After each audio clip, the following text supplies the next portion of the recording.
Hi everyone. Today I have Jill Ovens with me. She's the co-leader of the Women's Rights Party here in New Zealand. So hi Jill, and Hi. I think that you've got from what I understand, the Women's Rights Party has got a huge year ahead of them. So tell us something about that. Well, we're really excited about this year. It's, of course, not an election year, except that there'll be local body elections around October. But beginning on March the 8th, we're going to be launching a petition to have Suffrage Day as a public holiday. And this is a initiative that came out of last year's Wellington suffrage events when people were saying, "Oh, what a shame that people can't participate because it was a Thursday, and of course it's not a public holiday." And Sandy Hall, who started a women's party in the 1980s, 1983, and they stood in elections, she just took it on, got some brilliant young designer to make a banner for the petition. And so we're going to print off copies so that people can take them to their workplaces or to markets or to their church or wherever there are other people and get them to sign the paper copies, which we'll have on our website. But in addition, we have submitted to Parliament, so we'll be able to share the link and people can just click online and their support for making Suffrage Day, September the 19th, a public holiday. So one of the things that's been of concern is that you quite often see the pride flag flying, the rainbow flag Yeah. at Parliament, and but we never see any acknowledgement of women, and that's a problem because we were, after all, the first self-governing country in the world to give. No, I never say to give women the vote because it was very hard fought for. The petition that was finally successful was the third such petition, and a huge proportion of women in New Zealand at the time actually signed it. And even then, it was a battle to get it through Parliament because, of course, there were no women in Parliament, and a lot of the men had interests in the liquor industry. So we shouldn't forget that the purpose of women winning the vote and fighting for it is to be able to influence legislation and policy. And one of the policies that was top of the mind at the time was alcohol consumption. And so women who generally weren't in the workforce at the time were reliant on their husbands, the breadwinner coming home with a brown envelope so that they could Yeah. feed their kids. But they didn't want their husbands to stop at the pub on the way home and spend half that money. Yeah. So alcohol was the demon of the time. But nowadays, of course, people's voting habits, women's voting habits, are more um, affected by issues such as uh, men and women's sports or men in women's spaces, both physical and virtual online. And so the right to vote is not a right in of itself, but more so that we can influence policy Yeah. and legislation. And the 8th of March, is that International Women's Day? Yes, that's Right. right. Yeah. And that became International Women's Day started because women in Russia during the First World War in 1917 were demanding bread. And so that was a staple of diets, not just in Russia, but in other parts of the world at the time. Yeah. And so it's been it's an international day, so it's very significant, and we think it's a good day to launch our petition. Mm. And I was talking to someone who was at the it's suffragist, isn't it? New Zealanders were suffragists, weren't they? As That's opposed to right. There were suffragettes. suffragists in Britain as well who preferred to work through lobbying and those sorts of activities, but they weren't getting anywhere. And of course, they were quite a long time after New Zealand women got the right to vote. And the suffragettes were the more militant Right. women who did things like burnt letterboxes and so on, they were much more militant. In New Zealand, our women were, you would classify them as suffragists in that they focus their activities on collecting signatures for their petition. And it's just so amazing. I mean, I don't think people realize the sorts of things that they had to do. Like men were putting up notices on their front doors saying they don't want anybody coming to let them sign the petition. So the petitioners were having to go round to the back door, the kitchen, to Ah, collect the petitions. And you can see, I mean, last Suffrage Day, I actually went to the National Library where you could see the actual suffrage petition. And I think it might be a combination of all three, or it's just the last one. But mm. anyway, you could see that people from the same street basically all signed that petition. And and it's just they went door to door. It was an amazing thing. And I have to give it to the South Island, the mainland, because there are far more signatures from the South Island than from the North Island. Of Oh, course, that is interesting. I was born in Roxburgh and went to Riccarton High, so Ah, I okay. might live in Auckland now, but I'm proud of the fact that South Island women led the way. Yes, I believe that I can't quite remember the group. There was a group in Dunedin, I think, Yes. who were very. Kate Shepherd gets credited with it for most of it. She's sort of the local heroine. But I believe there was a very significant group in Dunedin that. Oh, yeah, there were. And don't forget, Dunedin's the first place where the Tailoresses Union, our first women's union, started. So Dunedin's got a fine history of women's activism. The thing about Kate Shepherd is that she was an extraordinary organizer.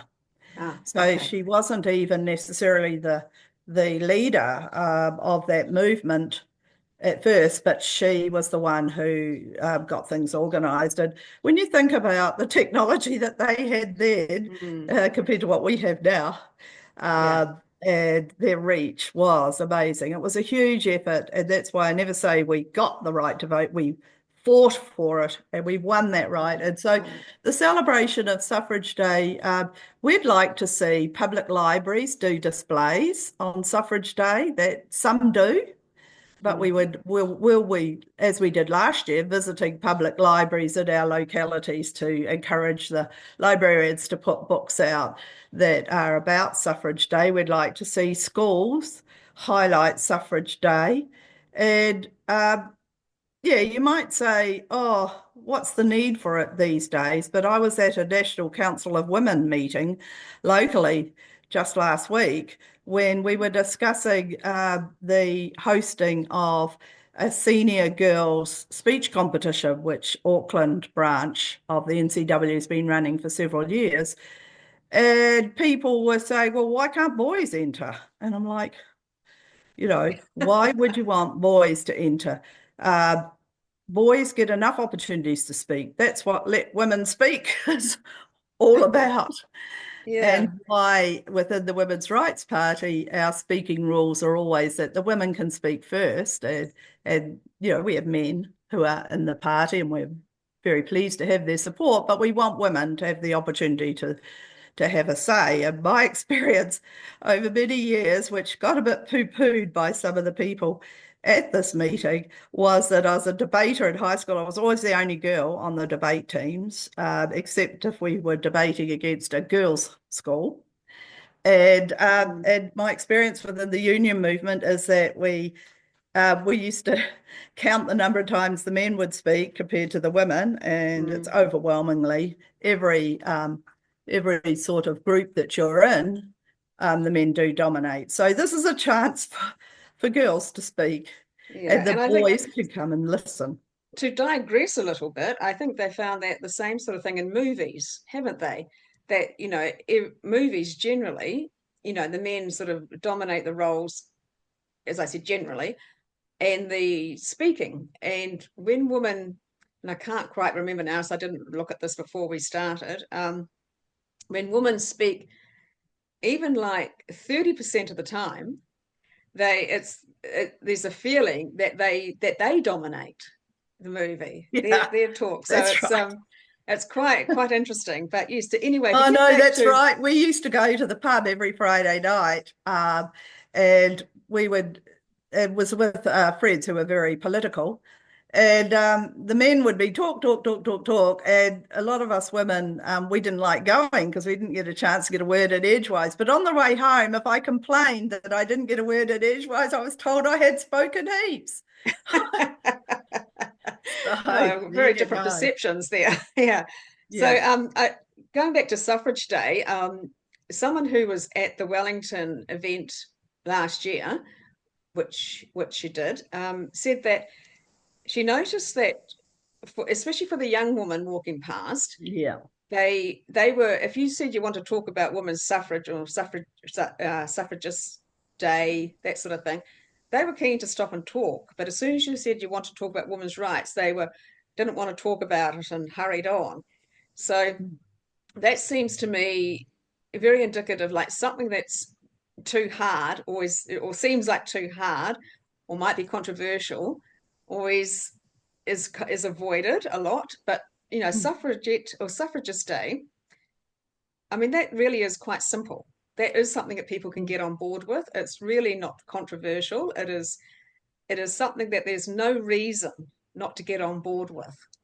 Yeah, that's right. I was there and I was handing out pamphlets and I was trying to hand them out. And we're talking about women in their 30s and 40s, probably public servants, because we were downtown Wellington and they were just, no thanks, walk past us. Only older women were interested.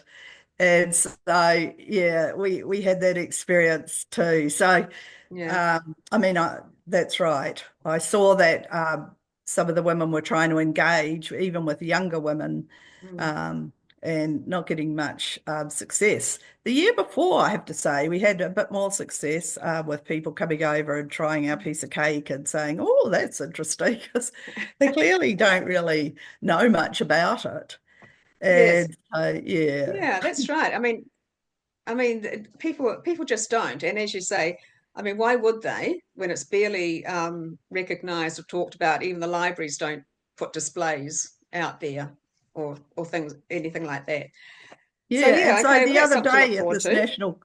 at this National Council of Women meeting, when people were advocating for boys to have speak, be able to enter the competition, um, one of the where we went around the room and introduced ourselves at the end of the meeting, a bit funny, but I was very late.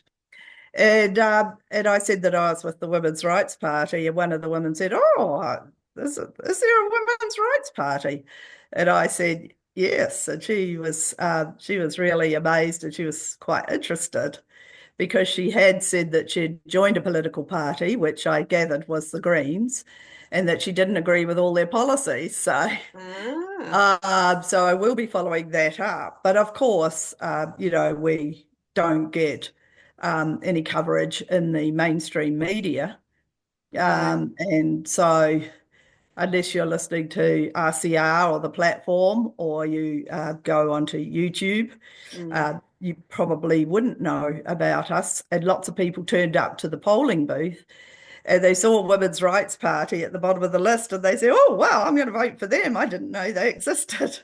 Yeah, well, I mean, I know that, um, comparatively speaking, the Women's Rights Party only got sort of a small number of votes. But in fact, considering they'd only been going for a few months, they actually sort of got quite a lot more recognition than what you would actually expect, I think, of a party that was Yeah. just, what, a few months old. And as you say, gets no mainstream media coverage at all. Mm. So I So yeah, we I got think two and a that's half thousand votes, and at the time the membership was around 700, 750. yeah. So a lot of people voted who weren't members, and at the same time, a lot of people made the rational decision, in their view, to vote for New Zealand First because they were promising action on some of our key issues, which was men and women's sports, and also action around protecting women's spaces. And it was obvious that we were not going to be able to get anybody into Parliament, so they voted for New Zealand First. And that's the case with lots of our members. It's unfortunate because Mm, one of the reasons why we wanted to stand was to send a clear message to, particularly to Labour and the Greens, that they were mm. losing women's votes over this issue. The problem is, if people vote for New Zealand First, Labour and the Greens do not really have any understanding of why they lost No, those no, they're votes. absolutely blind. An absolute Mm. blind spot there, isn't it? They absolutely do not think that they would have lost any votes because of those policies. Mm. And it's just because people are like stupid or old or far right, all these things. Yeah, I know that. Well, we get a lot more, the library displays, for example, Pride in the libraries and Oh, the yeah. drag queen story time and all the rest of it. There and the flag flying at Parliament. There's a lot more visibility of Mm, the rainbow community, and I sort of hesitate around that because I'm very well aware that lesbians in particular mm. do not support necessarily the T part No. of the alphabet. No, So, a lot of the time I refer to it as the neo rainbow, yeah. because it has been re-described, and it's not the rainbow that we of old that was originally the original rainbow. It's it's been massaged and modified and whatever. And there's a Now lot the more women voters. There's a so lot more women voters than any other group. in where in In New Zealand, oh right, women voters make up more than half the number of people voting, and probably quite a bit okay, more than half because A, we live longer, and so older people do tend to go and vote. And yeah, even if you're in yeah, a rest yeah. home, they come and gather your votes. Yeah, yeah. I mean, Um, instead of sort of like, oh, there's always that dismissive attitude about older people. I mean, I did it when I was younger. Full confession. Um, but there's just a dismissive attitude about older people instead of trying to sort of woo them. So yeah, well, it's when it's I quite funny. when I got my first vote, it was pretty much my birthday when the election happened because my birthday's in November. So uh, I had to do a special vote. I couldn't wait to vote. I was just really excited about Right. exercising my right to vote. Yeah. I, And look, I wish about that was still the the case. National Council for Women, I was just a little bit surprised. I must admit, you saying there was a woman there who was quite interested in the Women's Rights Party, because the National Council for Women have notoriously decided that men who say they're women are women.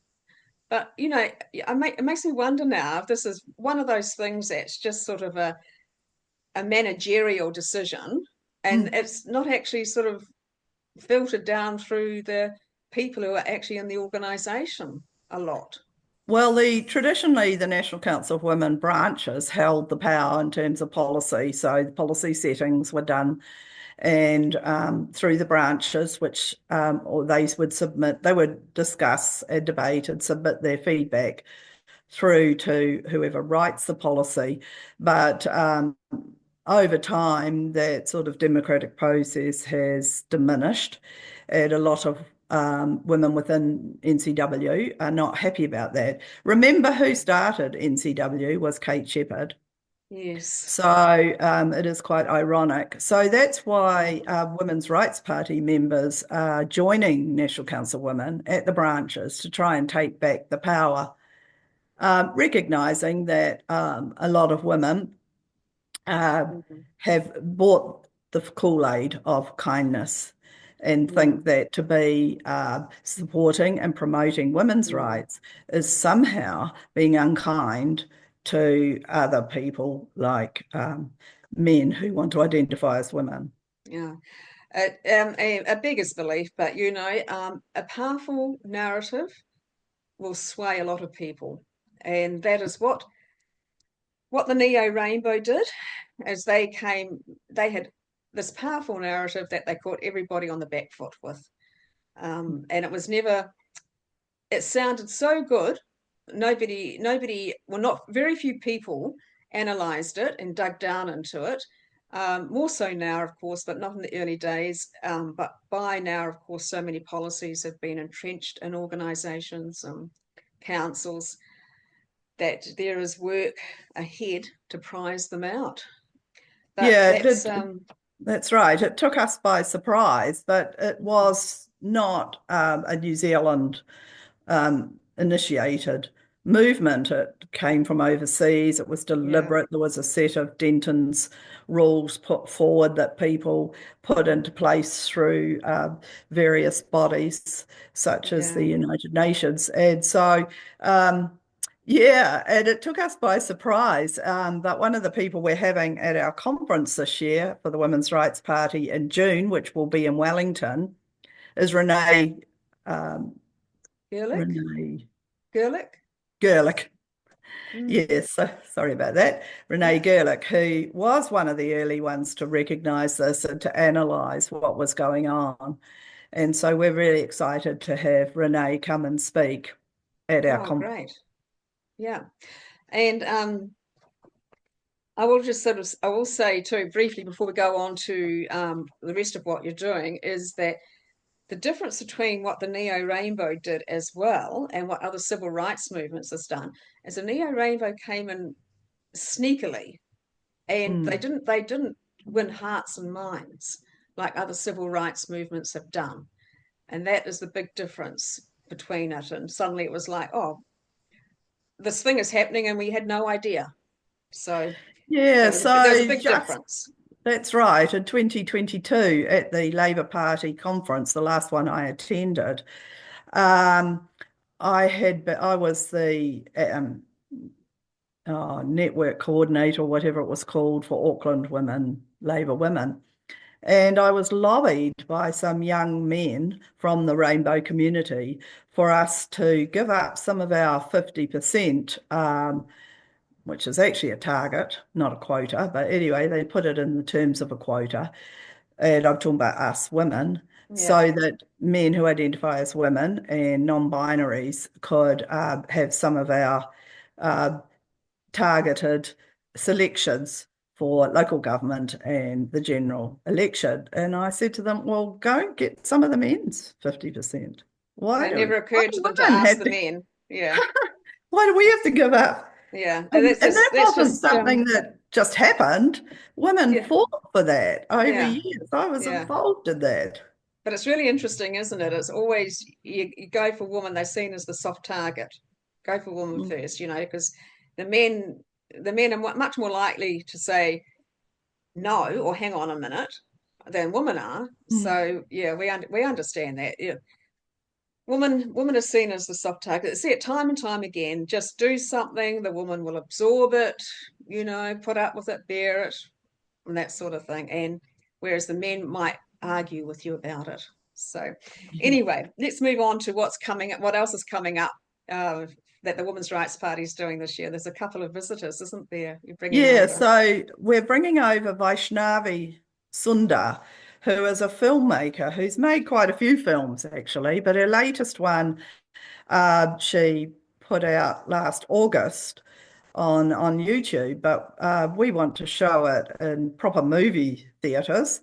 It's part of an Australasian tour. She's going to be in Brisbane on International Women's Day at a conference, and then she's going to Sydney and Melbourne, where they're going to show her movie Behind the Looking Glass, which is uh, there's been a lot of focus on these brave men who transition to be women, Yeah. particularly in later life, their 40s or 50s or whatever. Yeah.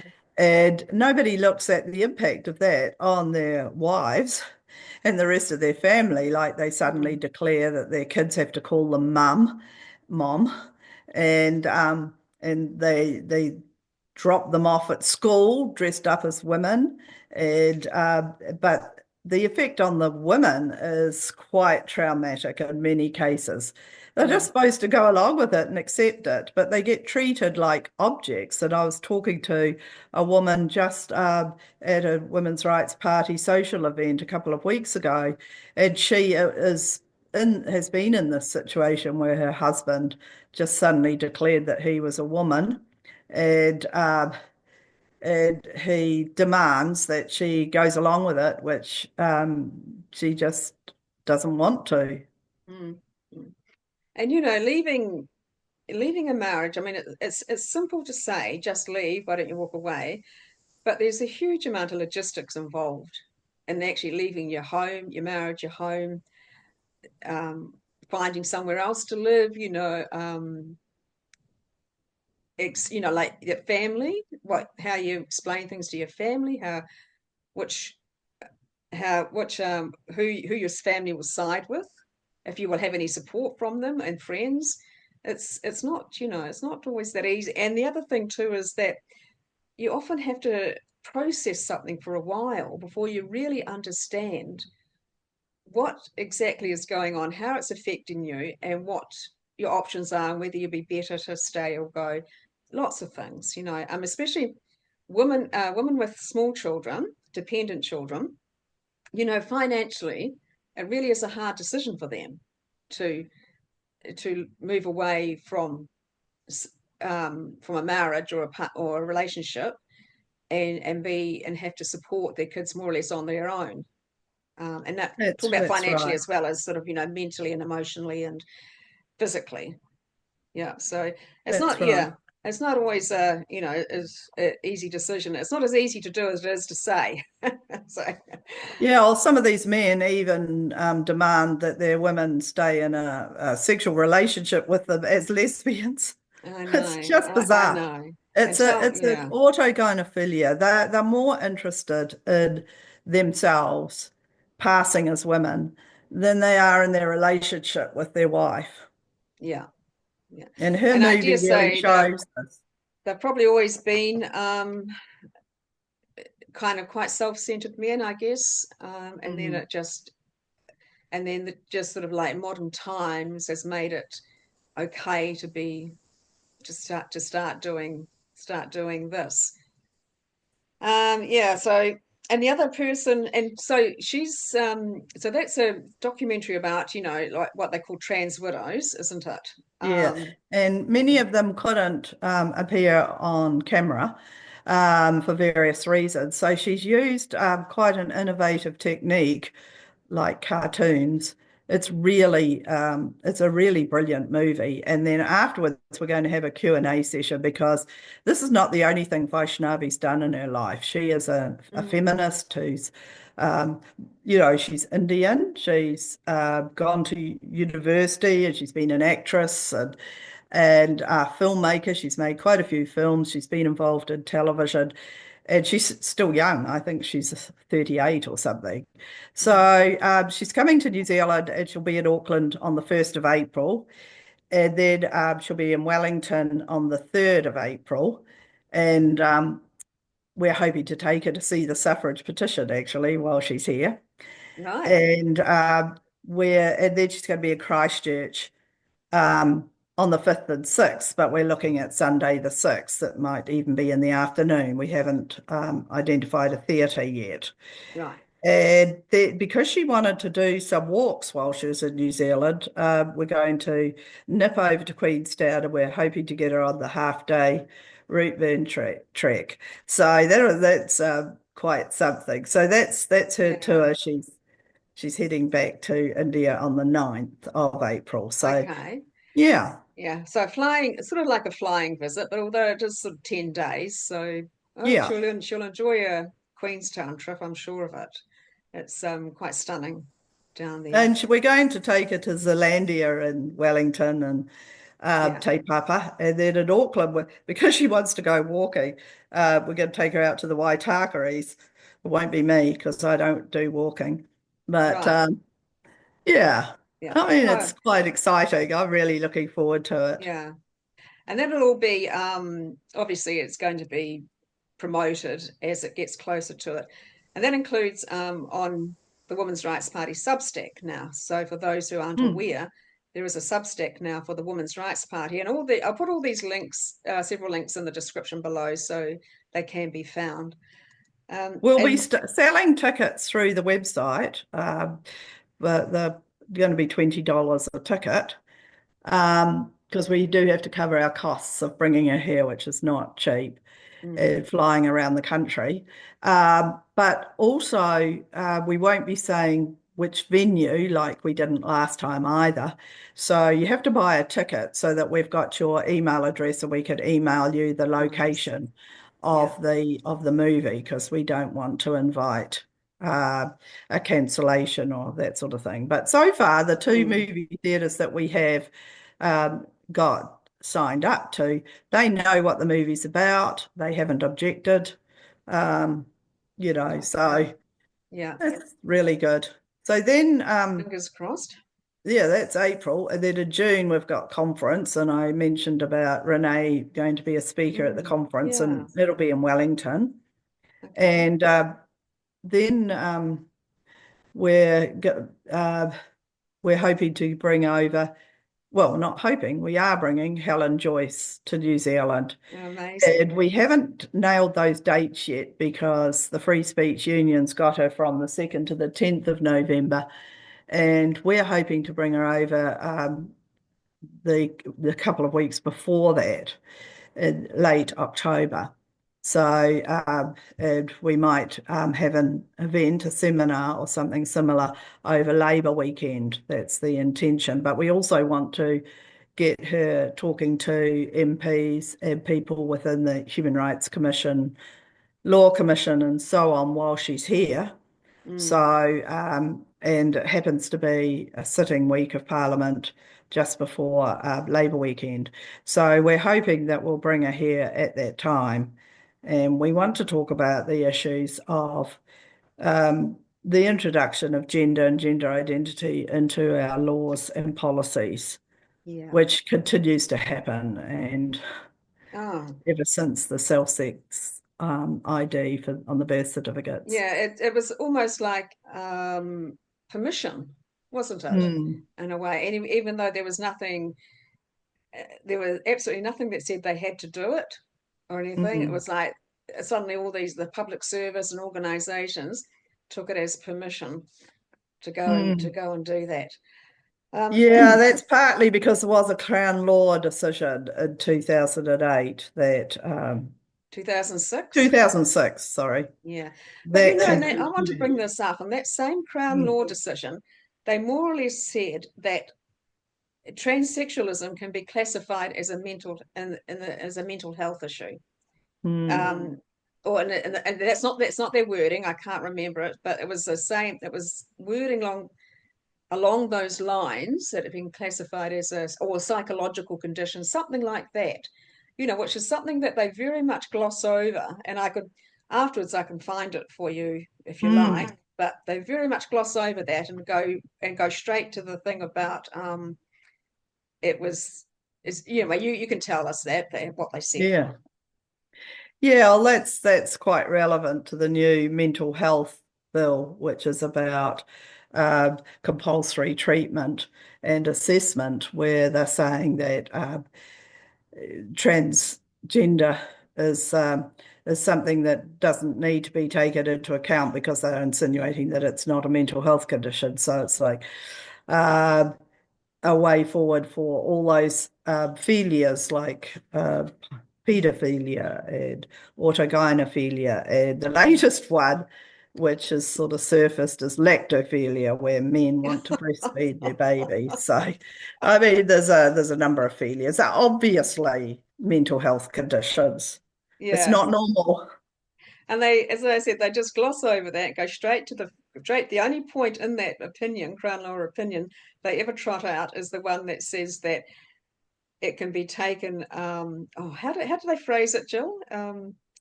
That Crown Law opinion about including it could be included as In the sex category, the protected yes, category of that's right, sex. yes, Yeah, yes, yeah, and yeah. that's the only one they ever pull out. They never pull out the one I was talking about. That I think they might have used psychological condition or something like that, not mental health. That's sort of more of I think, a newer term. But Mm. they never pull that one out. But as I said, I certainly can find it afterwards. Yeah, so in this mental health bill, they're talking about seriously impaired mental health. and you cannot solely rely on certain things, characteristics, to determine that. So we're concerned because one of them is sexual preferences, not sexual orientation, sexual preferences and gender identity. And so we think that those could be overlooked. And we pointed out that sexual preferences are not the same as sexual orientation, which is about sexual attraction to people of the same sex.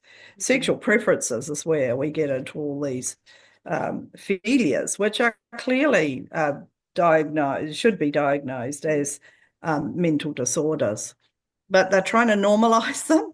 Yeah, yeah. And Even, this is to me is like a real indication of how the neo rainbows, specifically the TQ plus, have got into politicians' ears, into decision makers' ears, policy makers' ears, and it's all behind the scenes, and they're heavily influential in this new kind of language that's coming out, like you say, sexual preferences, not sexual orientation. I mean, mm, sexual preferences, for goodness sake, that can mean anything, you know. And I mm, and it's I think it's in this language it's becoming really evident the enormous amount of influence they've got behind the scenes, yeah, and it's becoming evident in the kind of change of language that we're seeing coming out of our public service. yeah.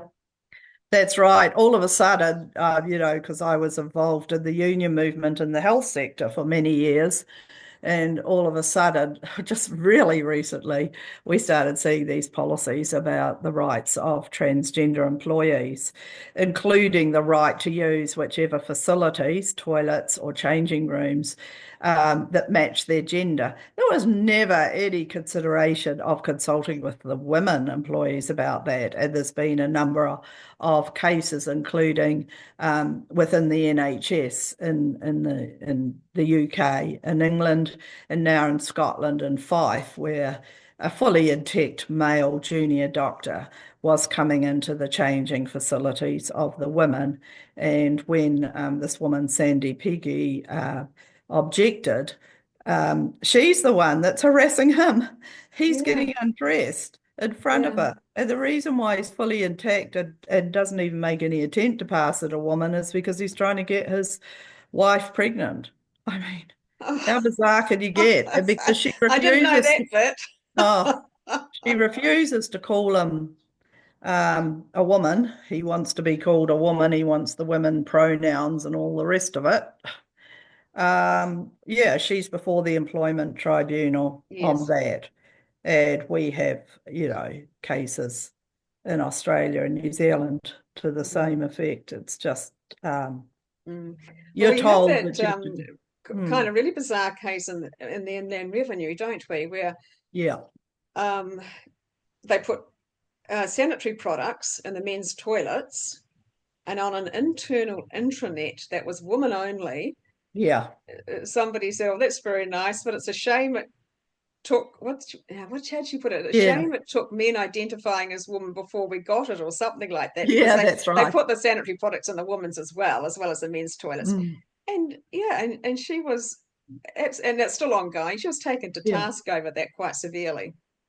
Yeah, we have supplied an expert witness statement as the Women's Rights Party into that case, and we hope to appear. That's at the tribunal on the 5th and 6th of March. Right. But they have said that I'm not allowed. They've, they've tried to rule out they, meaning the IRD or that I'm not an expert witness, just as they did actually with Helen Joyce in the Tickle versus Giggle case. So I'm in very good company. But at Oh, this point, I've got a flight and I'm going to Wellington to put our arguments forward. yeah. So, what constitutes an expert witness in this case? Do you know? No, but they've tried it on. Um, And they've tried to say that Di Landy's not an expert witness when she was talking about some of the Māori language issues that arose in this case. So, so somebody who's a Māori woman and very well respected and a leader in Manawahine Korero. She's not regarded as an expert witness. And I myself, not only as a co-leader of the Women's Rights Party, but with a history of involvement in the public sector, Yes. uh, as from the union point of view, which was in my submission. That's not an expert witness either. So Anyway, do you know who the expert witnesses are? well, there's only Di and I.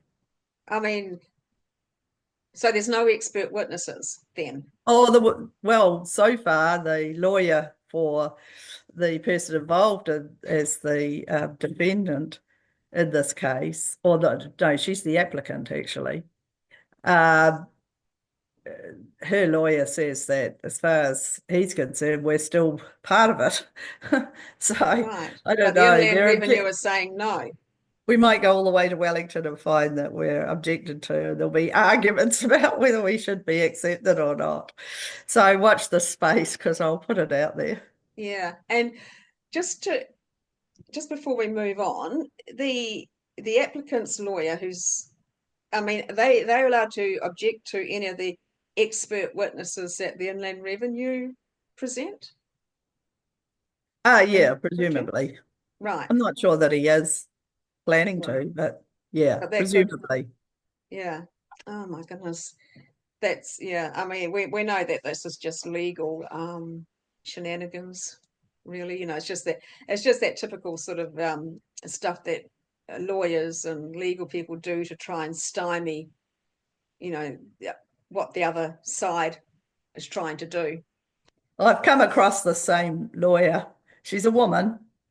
When she was, she's the one that the DHBs and Te Whatu Ora have used to try and stop workers walking out the door when they're being contracted out and that sort of thing. So tried to argue that when we were standing outside Auckland Hospital, that we were on hospital grounds, and but we weren't. So, so Yeah. I've got a bit of a history with her. She probably remembers that. What's her name? Are you allowed to say? Um, Because I'm just wondering if it's who I'm thinking of. Thought Susan Hornsby Gallag. Oh, okay, no, it's not who I'm thinking of, but yes. Right. So, the hate crime law that Paul Mm. Goldsmith has recently announced that. Oh, first, oh no, we'll talk about that afterwards. We'll go on to talking about the what is it? There's also Oh, the stalking and harassment yes, bill. yes, stalking Yeah. harassment, yeah, but So there's been put forward a stalking and harassment bill, and I'm actually not quite sure who put it forward. I need to check that because someone has queried it. Um, and the thing about it is that it meant it's very vague, mm, and so it actually talks about if you've caused emotional distress. And of course, we all know that people in the transgender community get very distressed if anyone points out about women's rights. In fact, they accused us when we were on Suffrage Day at Parliament, and I was with people like Prue Hyman, of appropriating women's rights. I mean, oh my goodness. Oh, but anyway, so the description of the prohibited behaviours is very imprecise. And we believe that anything that's in law should be very clear, mm, and we think it's going to capture a wide range of behaviours that aren't connected with the harm that you would think they were targeting, and that most members of the public would believe they're targeting. So most people would believe stalking and harassment is predominantly in a relationship setting, usually a man stalking a wife who has yeah, left him, um, and that the woman can have very real fear, and she may have even left the relationship due to violence, and yeah, she has a very real fear of violence. So this goes well beyond distress. Mm. It also can occur, we haven't actually mentioned this in our submission, but it sometimes occurs where fans stalk a Oh, celebrity. yes. And I was involved in a situation where one of our Labor Party leaders at the time was a woman member was following him everywhere he went, and it became quite problematic. Mm. And so, this sort of situation, and it's very uncomfortable for the person being stalked, more than uncomfortable. It's very threatening, and it can affect their everyday life. So we think that that's the sort of wording that should be in here, and it is the sort of wording that's in the UK legislation about coercive control, because stalking and harassment are about coercive control. What the problem is that we've given lots of examples in our submission, which is due on this Thursday, the 13th, and you can go online on the parliamentary website to put in an online submission, uh, because it could catch people who comment on social media about gender identity or women's rights. And this community is so sensitive um, to being Well, they easily see insults easily and harassment distressed. where it's not. Yeah. Hang on, I've just got to my computer is sorry, I just need to see that I've got the plug. Oh, okay. It's running out of battery. Yes, and it shouldn't be because it was plugged in. Right. But sorry, That's all right. We shall but wait. we wouldn't. Oh, it's still not active. Hang on, Perhaps you need to check this. perhaps I'll just pause the recording. Okay, let's continue. So you're talking about Yeah, so part of it yes. is that it's so vague, and we think it'll get used by people who are easily distressed. And you might put the comment on, Twitter or Facebook or something, and someone might take exception to it. You might not have even talked about that person. And there are cases that we've identified where this has happened. There's an Australian woman who is being accused of causing harassment or distress to the community. And so you could inadvertently end up in court.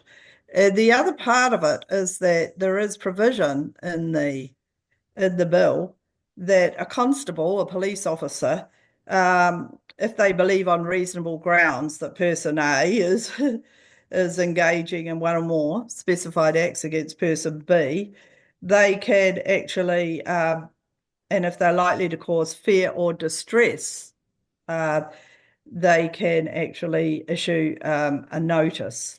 And what concerns us about that is that we know through the Free Speech Union that the police have been doing training um, and around the gender Mm. issues. And in And the that's the hate posters, speech or something, haven't they? Or hate crime? They've been doing training about that yeah, thing. but this comes into this business that they can recognise. They can give you a warning letter um, if you're likely to cause fear or distress to somebody. So it comes up both in the hate crime legislation, but it also comes up in the stalking and harassment bill. Right. So Yeah. if you put up, there's posters in the police facilities where there's women holding up a sign that says there are only two genders. Well, it's only two sexes. So it's Yeah. hundreds of genders. But anyway, Mm. so that's really problematic. We don't trust the police. We certainly don't trust them after what happened at Albert Park, Yeah. and Yeah. so our submission is clearly about women's rights to speak freely and to have peaceful assembly and association and movement. So, Mm. among other rights that we believe that women should have, and we think that the way it's written. So we've recommended that they take out the word distress, and they really elevate it to a level where there is a fear of threatening behaviour. And we've used some language from, I'm just looking for it, from the, hang on, let me just find it, from the British coercive control wording. So the other thing is that the bill says that they have to have done something 3 times in the last 12 months. But, what if your partner or husband has been in jail or overseas and suddenly turns up and starts stalking you? That might not Mm, have happened in the last 12 months. So we think it shouldn't be right. limited in this way. And so what we've got, the wording that we've got is that it has to have a serious effect. So it Yeah. can't be just distress, Yes. uh, and that causes fear that violence will be used on it, fear having on at least 2 occasions caused that fear of violence, and has a substantial adverse effect on the person's day-to-day activities. So that's what that bill's going in. We'll be submitting that in the next day or so.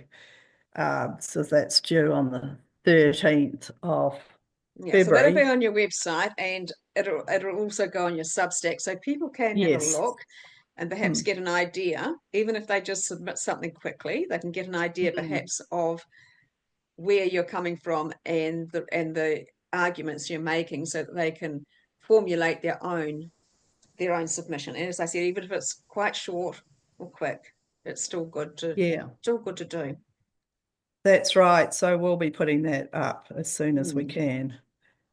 And Um, then there we've got the hate crime. Now I've got Paul Goldsmith after saying that there's definitely going to be no. He put the kibosh on doing hate speech, having a hate speech legislation, and now he's come out and said he's asking advice from the Law Commission about a hate crime legislation. Mm. And you think, Yeah. oh my goodness, you can see all these things. There's no, I mean, as the Free Speech Union says, there will be no hate crime legislation that will not eventually, sooner or later, incorporate hate speech. Yeah, so we already have in the Sentencing Act the ability of a judge in considering aggravating factors to consider hate or hostility. And so that's already there. And it is sometimes it has been used, and most notably in the case of the guy that killed the people in the mosques in Christchurch. Um, but, um, you know, it could go both ways, couldn't it? Like, why don't we target the people who are actually causing the psychological harm to the victim, like happened at Albert Park? Mm, That was a terrifying event for those of us who are there. mm, It didn't just target Kelly J. Keane and Tanya Sturt, who was there right beside her.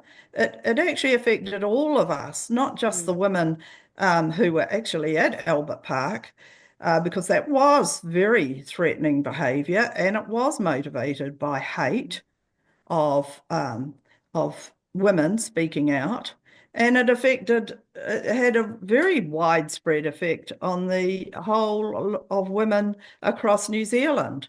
So, you know, who's going to get accused of hate crimes? and I Probably. think, and will it be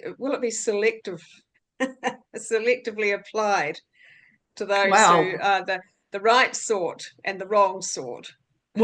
shouldn't it be applied to the MPs who encourage people to come and to Albert Park and to, Exactly. yeah, be Yeah. violent? But the thing about it is that right now, you have to have already been charged with a crime, so maybe assault. Um, So and say, what does that mean? yeah, so For the hate because crime thing to come into place. it only comes into play in terms of aggravating factors when determining sentencing. Okay. And so I don't know why we need to change it because it's already there. Um, and so, Mm. uh, because the thing about there is an argument that because it just comes up at sentencing, um, then people don't get to read about it because generally what's recorded is the conviction, the charge at the time people are charged. Although in the case of Eli Rubishkin's case, the sentencing notes were read out and they were recorded and covered by both the New Zealand Herald and Radio New Zealand. So that's not quite true. Um, Mm. and actually, I think that they got it a bit wrong there because he's the He's one the that one that. did the hate crime. And these hate crimes, they're not just, he didn't just attack Kelly J. Keane because he hates Kelly J. Keane. He wanted to send a message to all Mm. of us Mm. women. Um, Mm. and he made that very clear. But of Do course, you the think judge, that do you think perhaps the hate crime legislation might be something that they can put in place that if you do something against a thing as opposed to a person, like if you do some donuts on the rainbow oh, crossing or something, no, it already is. It it already already is is. because Right. it can be about damaging property. So you Okay. might have been accused of damaging property or theft. And then when they go to do the sentencing, they can, the judge uh, can bring into play whether you were motivated by hate. And it's not used very often because it is quite difficult to determine people's motives, and sometimes the Mm. prosecutors don't go ahead with that. But they might find evidence that you've been engaging in white supremacist stuff online. And Mm. one of the things is that that concerns us, and we have raised before, is about this extreme misogyny. And the British are looking at, the UK are looking at including extreme misogyny in its list of possible hate crimes, because there is a thing called the manosphere, and it's Yeah. been written about by a woman called Laura Bates, who she went underground as if she was part of this manosphere. And it's just really, they hate women. And she wrote a book in the end, Men Who Hate Women. Mm. It is out there, and they don't really care. It's not about the particular person, it's any woman. And you could argue that rape is a hate crime and therefore should be included. But there's been a big debate in the UK. They're saying that all sexual assaults are actually potentially hate crimes against women, not necessarily that the person hates that woman that he's Mm. raping or sexually assaulting, but he hates all women. That's why he's doing it. Mm. Um, but then they didn't include it in the England and Wales legislation because they're saying that there is a higher sentencing anyway for people who commit sexual assaults than common assaults. So anyway, No, I yeah, have read so some of those things from, what you were talking about before, about, from men who are vitriolic against women online. I've read some of those things, in closed groups type of yeah, situation. And oh boy, are they bad. They they it, are yeah. horrendous.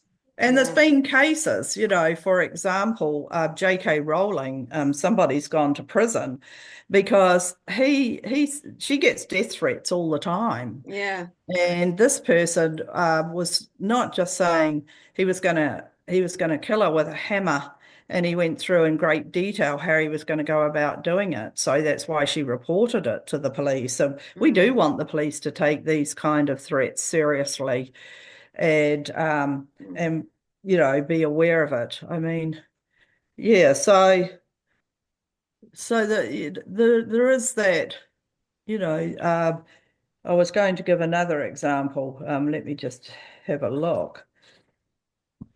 Oh, Laura Bates herself. Every time she appears on in the media or at speaking Mm. events, she just receives a torrent of abuse and threats of violence, death threats, in Yeah. fact, and 200 a day. So, they threaten to.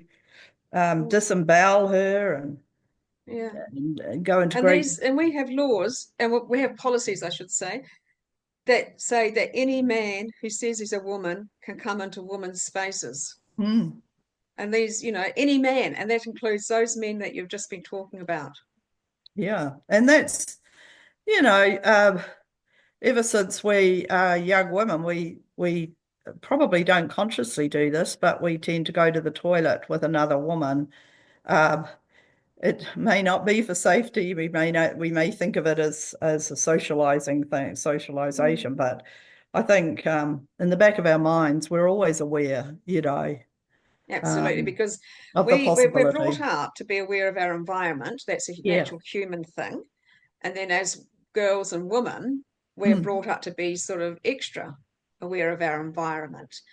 And yet we have these trans activists who are saying that we should not look at anyone in the toilet who looks a bit different.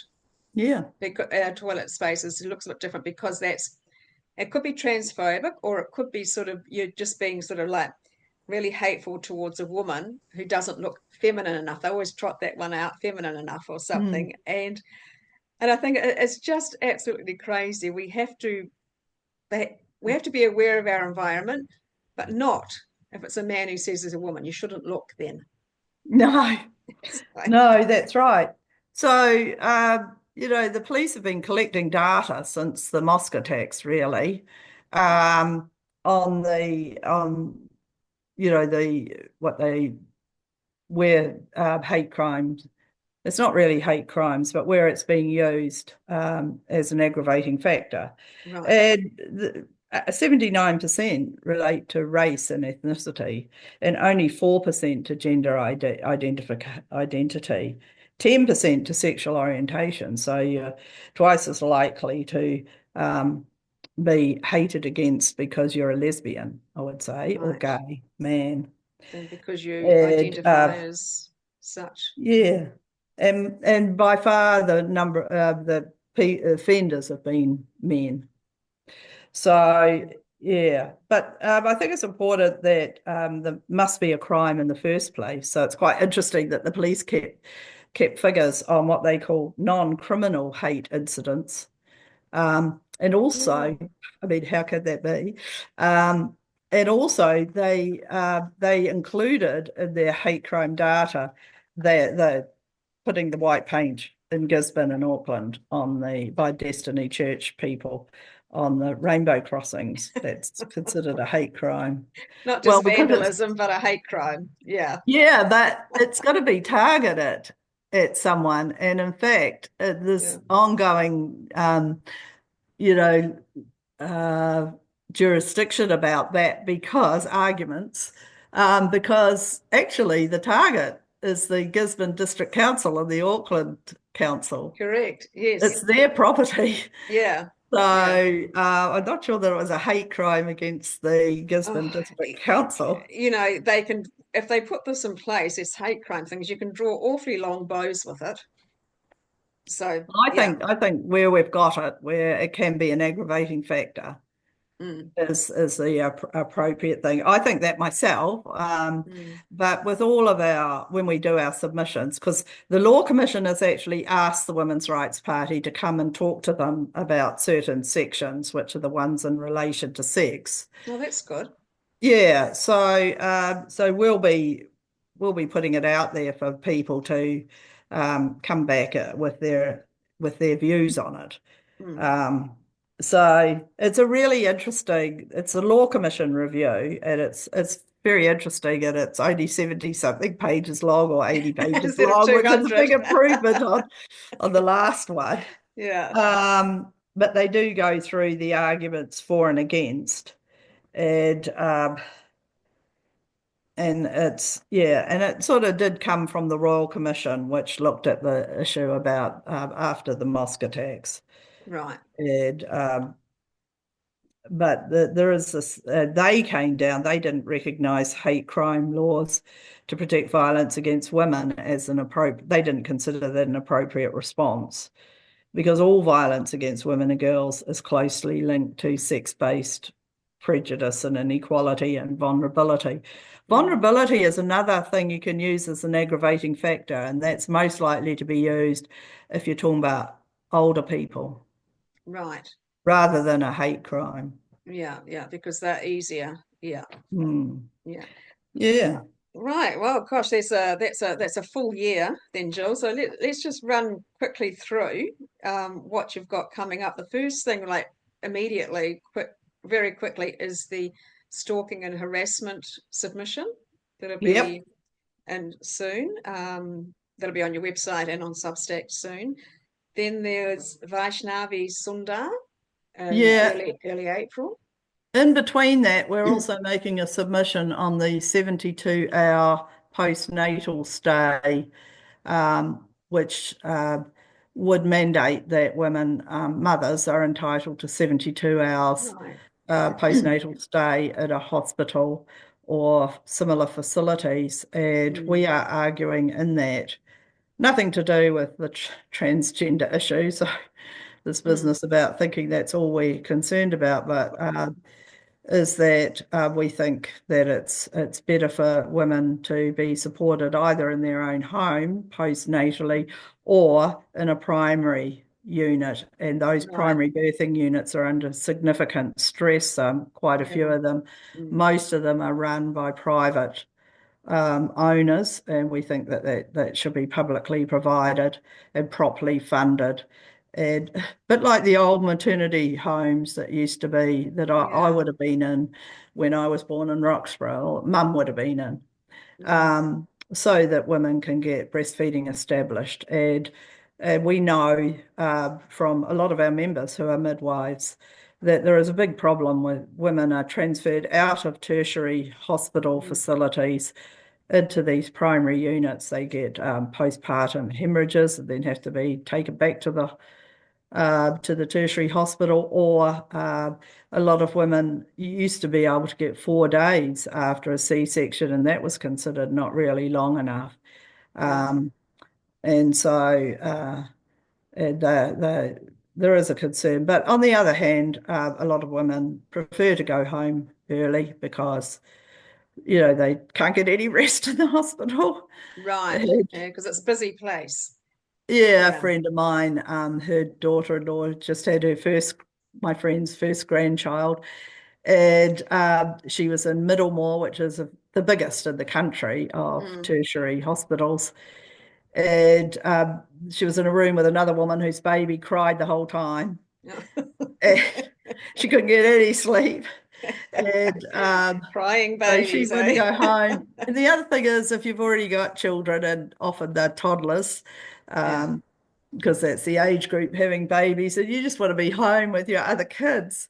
And so what you need is more support at home. And so, amongst the things we've talked about, and Mm. not so long ago, the DHBs used to give free nappy service in some cases Okay. for a month. But obviously, women quite often use disposables, so maybe they could supply those, or they could supply food vouchers or Mm. prepared meals, something to, because it's really not the place to be for most women to even be in a tertiary facility. So yeah, so we're that's due on the 17th of February. So that we've got Okay. two on the go right now. So it's coming up. And that's hugely important. And now I'll just sort of briefly sort of say, there's you see from time to time there's a sort of a little bit of drive that, women should be having more children, because of the falling population. And I think, there's a high personal cost for a woman to have a baby, let alone two Mm, or three or four. And and as you're just pointing out yourself, very little support for it. And I mean, once upon a time, way, way, way back, might have had extended family support, but we don't have that now. And that, there's it's begrudgingly given. Any sort of funding or what it seems to be having to be prized out, mm. for anything to do with maternity care or services.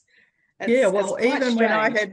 even when I had my first baby, which was nearly 50 years ago, my mother was a full-time deputy principal of a big intermediate school. she Right. couldn't really give me the support I needed. So my grandmother came and she looked after the family. She did the cooking and she did the laundry and Wow. those sort of practical Wow. things so that I Yeah. could look after the baby. Mm.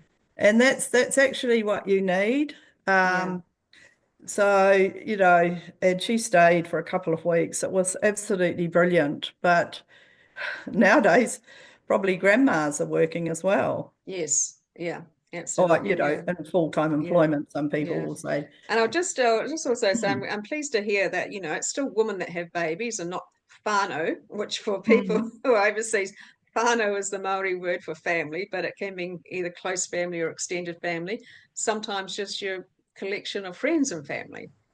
And I Yeah, believe that Te our Whatu, submission doesn't mention whānau.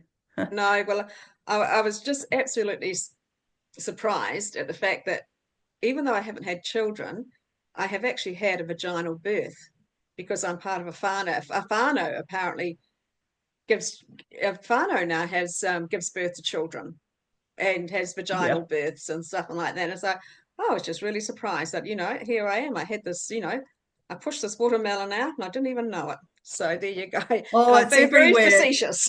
It's everywhere. It's this we're having a baby. You Yeah. hear men saying, we're having a baby. No, no, actually, you're not. Yeah. So, yeah. So anyway, so they had that, and then the next thing after that submission, as you're saying, you're just talking about the maternity one, is then the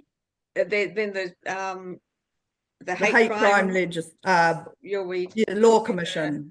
talking And about that. also we wrote to the Human Rights Commission and asked for a meeting with them before Christmas, and they just got back to us and said, "Yep, sure, we could. We're in a good situation now. Our people are in place. Oh my We'd love to goodness. hear from you." And specifically, what do you want to talk about? So I put it out there to a few people, and the list is huge. But I think we'll just really focus on the loss of sex-based rights with the confusion around gender and Yes.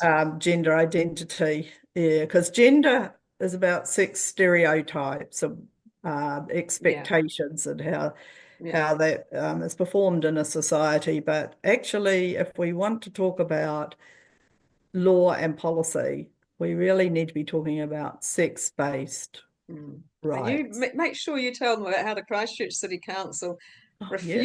adamantly refused to put the word sex in the equity and inclusion policy they made, and would only have the word gender in there, and with other categories. Mm. Right, and so then Helen Joyce will be wrapping up the year, will you? Yes. Yeah. And so I'm hoping that she'll come for similar 10 days ish Mm, as Vaishnavi, and that we could, while she's here, because she's coming a long way from the UK, we yeah. could show her some of our beautiful country.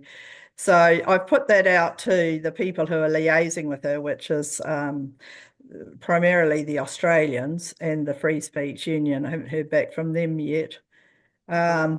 But we would like to have sort of a series of dinner meetings where she can speak and people can actually talk to her in person in different locations in the country. And um, and so those will be relatively informal. But I Mm, think it would be quite good. I sort of have to put it to the rest of the people on the Women's Rights Council about doing something over Labour weekend. right. Yeah. Mm, All right. Well, that sounds brilliant, Jill. And as I said, I'll put all links and stuff like that in description where people can find you and get more information, etc., etc. Yeah. thank you. All right. And look, great Brilliant. chatting, and Yeah. we'll talk again sometime. Okay. Okay. Thank Bye. you. Brilliant. Bye.